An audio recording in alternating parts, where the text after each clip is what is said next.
Оқушылар, сәлеметсіңдер ме? Бүгін қазақ тіл сабағы. Қош келдіңдер. Сабаққа деген көңіл күйлерің, дайындықтарың жақсы ма? Жақсы. Ал біз бірнеше сабақ бойы балалар гендік өзгеріске түскен тағамдар бөлімін оқып жатырмыз. Енді қазір ынтымақтастық атмосферасын көңіл күйімізді көтеру мақсатында алақай сәлемдеме келді деген әдіс арқылы қандай сәлемдеме келсін, сол туралы өздерің ойларыңды, пікірлеріңді айтып шықсаңдар. Қуанышты түрде қандай сыйлық келген, қандай сәлемдеме келгенін қалайсыңдар? Ал кім айтқысы келеді? Ал айта ғой. Алақай, әжемнен қазғарта келді. Қазғарта жақсы көреді екен, жақсы. Жалғас. Алақай, адамға қымыз шұбат келді. Жақсы. Алақай, әжемнен қос ірімшік келді. Мейрамгүл. Алақай, сәлемдемеге балмұздақ келді. Жақсы. Мейрамгүл балмұздақты жақсы көреді екен. Ділназ. Алақай, сәлемдемеден құрт ірімшік келді. Балалар, енді гендік өзгеріске ұшыраған тағамдар бөлімін оқып жатырмыз. Сабаққа бүгінгі тақырыбымыз қандай болады екенін болжап алайық. Бері қарай экранға назар аударайық. Дәмді асқа қандай тағамды жатқызар едің деген сұраққа кім жауап бере алады? Ал Жалғас жауап бере қой. Мен дәмді асқа торт, ірімшік, құрт, манты тағамдарды жақсы көремін, жатқызар едім. Жарайды, жақсы. Келесі, екінші сұрағым, зиянды тағам бола ма? Бақытжан жауап бере қой. Әрине болады. Оларға кола, суши, бургер, тағы да басқалары жатады. Неге? Өйткені олардың құрамында ағзаға зиянды тағамдар қосады. Жақсы, отыра қой.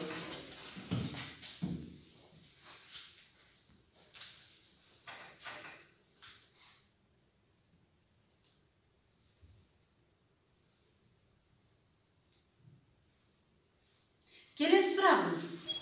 Тағамды дәмді, дәмсіз, пайдалы, зиянды деп бөлуге бола ма? Жарықтан айта қой. Әрине, пайдалы, зиянды деп бөлуге болады. Пайдалы тағамдарға ол табиғи еш қоспасыз жатады. Ал зияндыға химиялық заттар қосылған тағамдарды айтады. Мысалы, бургер, кола, гамбургер, донер, тағы басқа. Жақсы, отыра қой.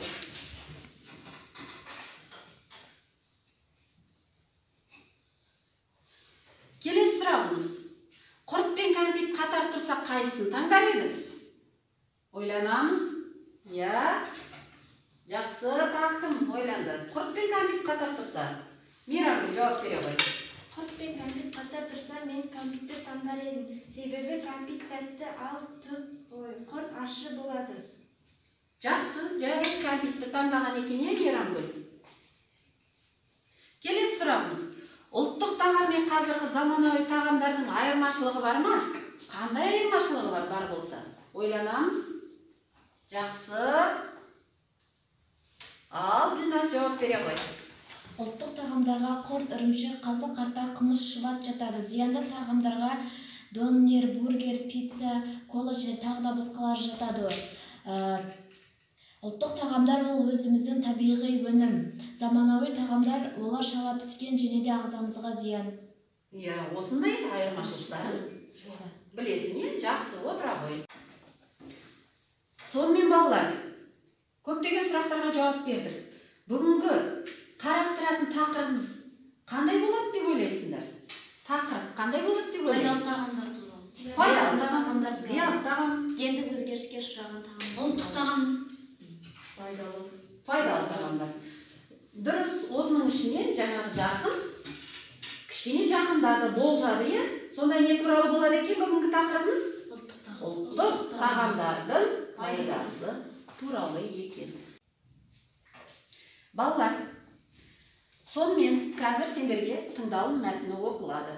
Осы мәтінді мұқият тыңдаймыз, содан соң ішіне проблемалық сұрақтарды қарастыратын боламыз. Ас адамның арқауы. Ас адамның арқауы дейді халқымыз. Сол айтқандай-ақ денсаулықты сақтау дұрыс тамақтанудан басталады. Тамақтағы қоректік заттар сапасы жағынан адам организм мұқтажын өтеуі қажет. Әсіресе тамақ нормасын әркім өз ақылымен мөлшерлеуі тиіс. Қазақ халқы асты жоғары бағалап, қадірлей білген. Сондықтан қазақ халқы адам қажеттіліктерінің ішінде тағамды жоғары қойған. Астан үлкен емессің, ерді қорласаң састырар, асты қорласаң құстырар деген секілді ескертпе сөздер, қиым сөздер, мақал-мәтелдер осының дәлелі. Қай заманда да қалай аталғанына қарамастан, халық асты құрметтеудің жолы, оның әзірлеудің көзін ретін таба білген. Ел мен елді татуластыруды, жақсылар мен жайсаңдарды құрметтеуді, өздерінің мырзалық, мәрттік, үлгілі, өнегелі қасиеттері мен артықшылықтарын ел дәулетін кең қазақ дастархан арқылы, ас қонағасы арқылы көрсеткен екен. Сонымен балалар, мәтінді тыңдадық. Мына жерде мәтін тұрап, әлі де қарап, осы мәтіннің ішінен проблемалық сұрақтарды анықтайық. Анықтап, әрқайсымыз өз дәптерімізге жазайық.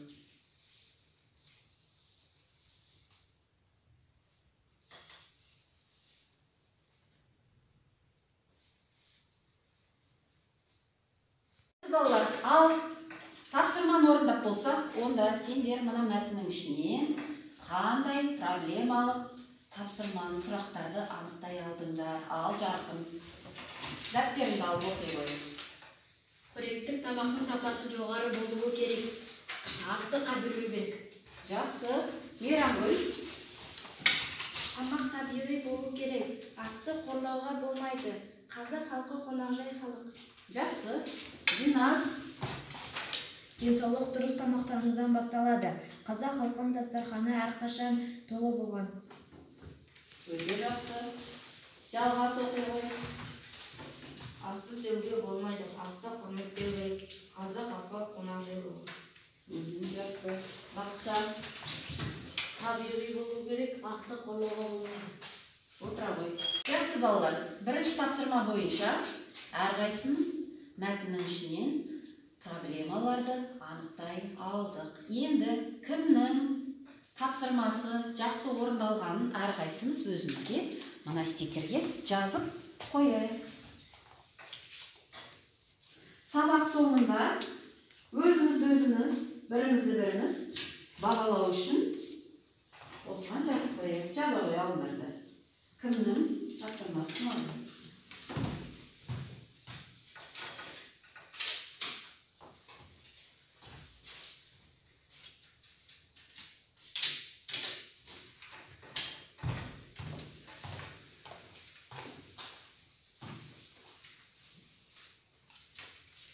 Балалар, ал енді келесі тапсырмамызды орындайық. Яғни ұлттық тағамдардың пайдасы туралы әрқайсымыз өз ойымызды кластер арқылы көрсетейік.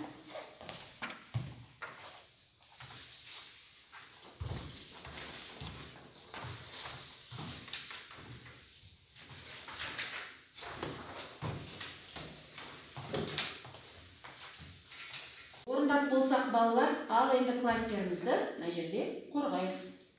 Келе ғой жақын.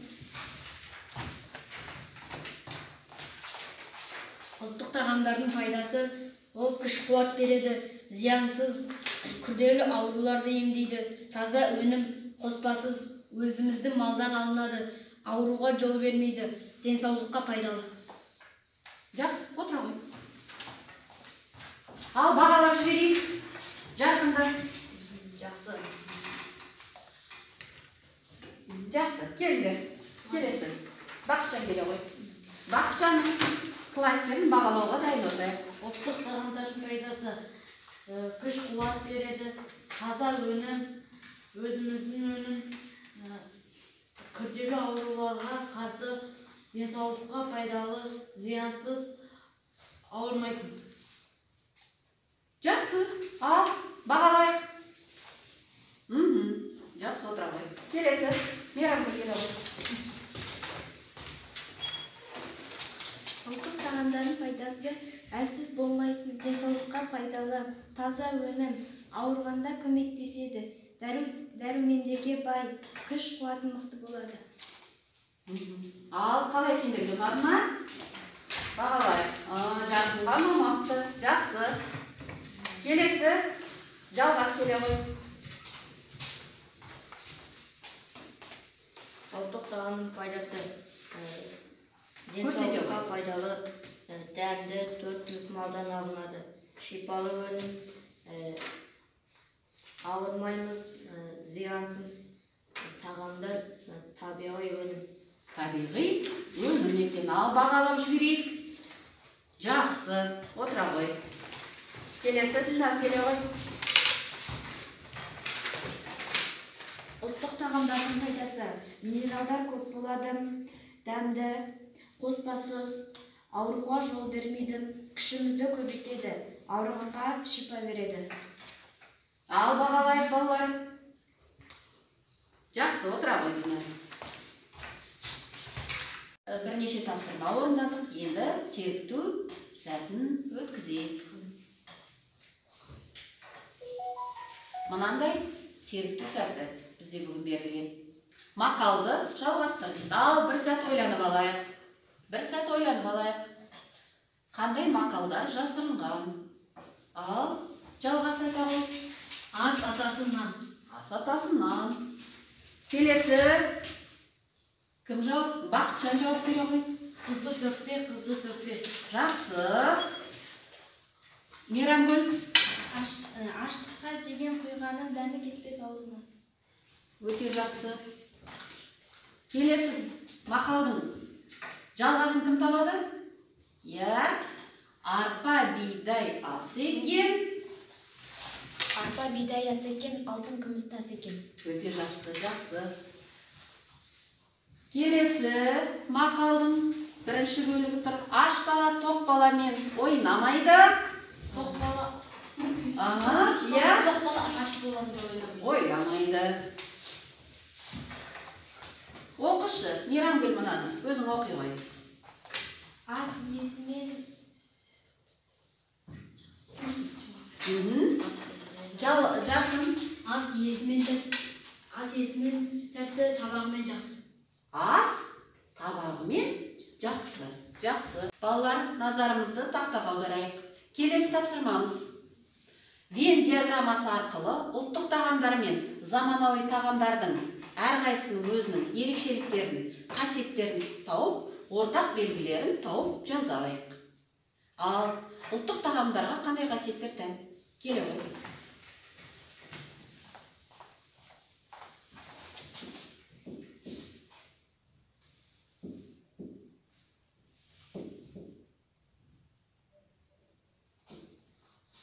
Қоспасыз,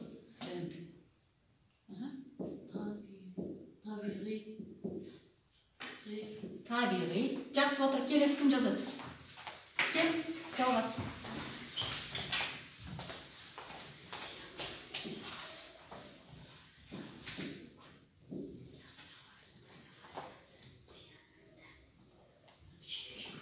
Не деп жазғалы тұрсың? 4 түліктен малдан. Жақсы. Келесі, кел, жалғас, жарқын. Дәмді.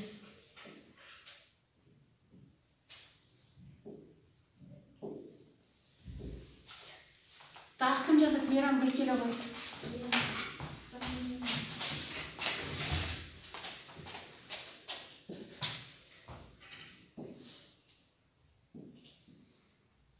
Қалай деп жазғалы жатырсың? шала піскен. Шала піскен. Тағы да кім жазады? Тағы да заманауи тағамдар қандай? Келе ғой.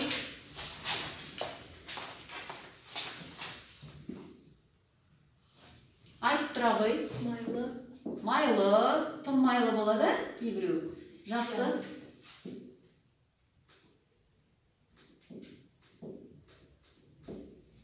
Зиян. Тағы да кел, Бақытжан. Ойланып отырайық, балалар.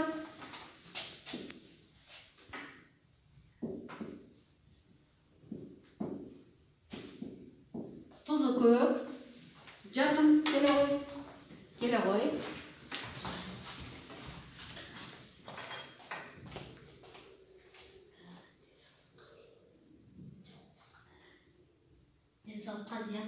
Жақсы.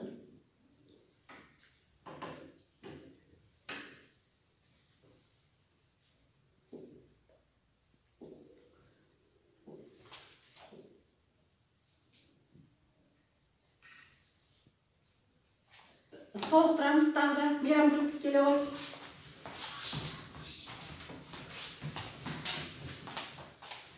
Өтір ғой.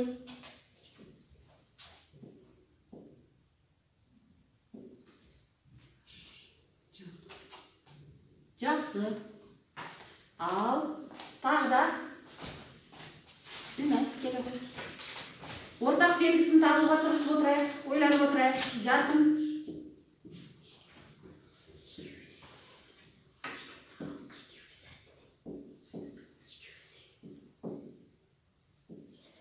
Қоспа көп кездеседі екен. Болдық па? Жақсы. Енді қараңдаршы балалар тақтаға. Кішкене бір-біріміздің орфографиялық қателерімізді түзетіп жіберейік. Кім қандай қате көріп тұр? Ал түзет. Мейрамгүл өзін көріп, кеш ойланып қалды, иә? Жақсы. Үстінен сыз. Үстінен сыза сал. Екеуін де сыз. Иә. Болды.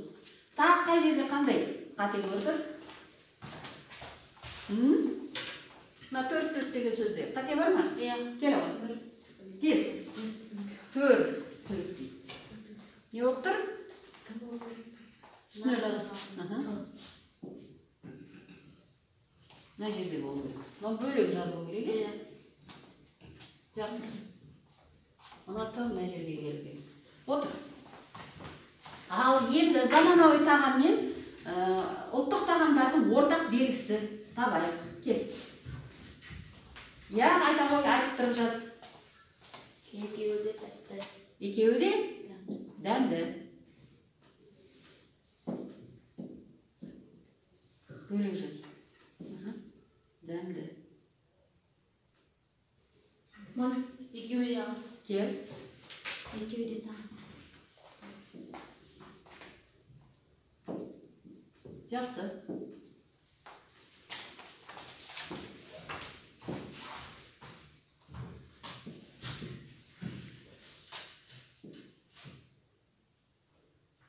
Не деп жазған жатырсың, айта ғой. Екеуі де тағам. Тағам, ас тағам. Жақын кел. Иә. Екеуі де жеуге Екеуі де деп айтпай-ақ қой. жеуге болады. Жейміз, е? Жеуге. Ары қарай жағы. Яғни екеуі де жейтін болдық қой, е? Дөнерді де жейміз, е? Ал келе ғой Мейрамгүл.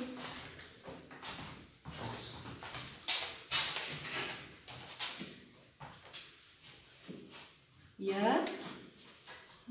Майлы дейді. Тағы да кел Бақытжан. Ой жаққа. Ал тағы не деп толықтырар еді? Жақсы балалар. Сөйтсек, екеуі де дәмді екен, екеуі де адамдар тұтынады. Екеуі де тағам. Балалар, келесі сабақта орындайтын тапсырмамыз қосымша ақпарат көздерінен ұлттық тағамдардың пайдасы туралы фото-коллаж дайындайық. Қазір алдарыңа компьютер жақындатыңдар, ноутбуктарыңды. Сонымен фото-коллаж жасайық.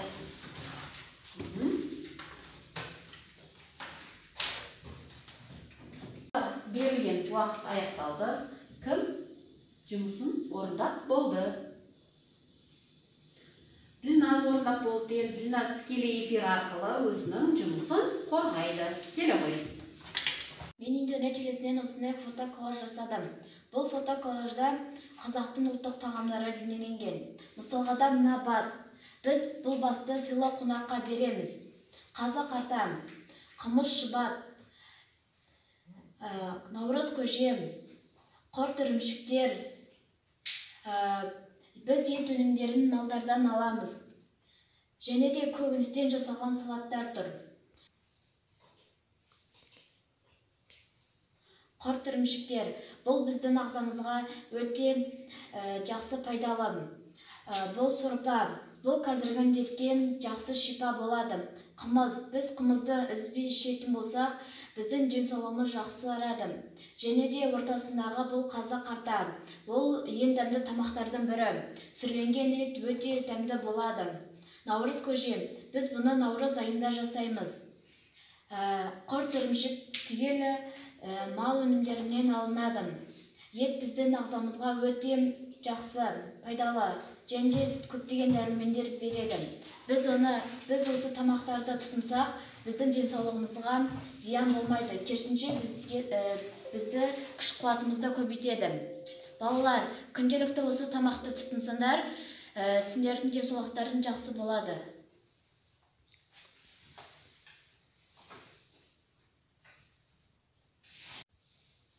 Рахмет Ділназ.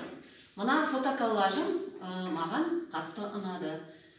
Қазіргі коронавирус дерті кезінде ұлттық тағамдарымыздың пайдасы өте зор деген тоқтамға келіп жатыр, ғалымдар. Ал енді Ділназдың еңбегін 2 жұлдыз 1 тілек арқылы бағалайық. Айта ғой. Маған Ділназдың фотоколлажы ұнады. Ол өте жақсы айтып шықты. Мен бұл фотоколлаждан ешқандай кемшілік көрген жоқпын. Өте керемет айтты. Жақсы, рахмет. Тағы да кім баға? 2 жұлдыз 1 тілек. Ділназ жасаған фотоколлажы маған ұнады. Бұл фотоколлажда көптеген қазақ ұлттық тағамдары тұр. Сенің жасаған фотоколлажың өте керемет. Жақсы. Жалғас айта ғой, баға бере ғой. Ділназ, сенің фотоколлажың маған ұнады. Сен фотоколлажында COVID-19-ға қарсы қымыз шұбаттыр. Біз қымыз шұбатты ішіп ауырмаймыз. Жақсы, отыра ғой, жарқын. Ділназ, сенің жасаған фотоколлажың маған қатты ұнады. Ол жерде біз көптеген ұлттық тағамдардың түрін көрдік. Сенің фотоколлажынан ешқандай кемшілік көрмедім. Өте жақсы. Ду бол, шапала. Ділназға рахмет, отыра ғой Ділназ. Сонымен балалар, бүгін біз ұлттық тағамдардың пайдасы деген тақырыпты жан-жақты қарастырдық. Үйге тапсырма ала қойыңдар. Әжемнің дәмді сәлемдемесі бітпесін тақырыбына эссе жазу. Сабағымыз аяқталды. Сау болыңдар балалар. Сау болыңыз.